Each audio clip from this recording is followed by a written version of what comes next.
அனைவருக்கும் வணக்கம். இப்ப நம்ம பார்க்க போறது பார்த்தீங்கன்னா, மீன லக்னம். இந்த மீன லக்னத்துக்கு 11ஆம் இடம் பார்த்தீங்கன்னா, மகரம் தான். இதுல நடு நட்சத்திரம் அப்படின்னு பார்த்தீங்கன்னா, திருவோணம் தான். சந்திரன்னா நீரு. லக்னம்னு பாருங்க, மீன லக்னத்து சிம்பிளே 2 மீனு. அது சமுத்திரம். புரியுதுங்களா?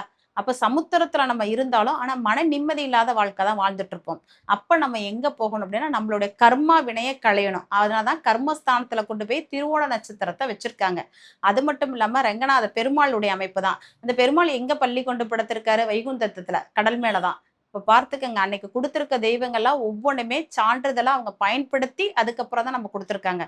அப்போ நீங்க திருவோண நட்சத்திரத்தன்னைக்கு போயி தி திண்டுக்கல் பக்கத்துல தெத்துப்பட்டி ராஜகாளியம்மன் சொல்லுவாங்க. அந்த அம்பாளுக்கு 9 நெய் தீபம் ஏற்றி வழிபாடு பண்ணிட்டு வந்து பாருங்களேன், ஆட்டோமேட்டிக்கா உங்களுக்கு நல்லது நடக்கக்கூடிய தருணங்கள் உண்டு.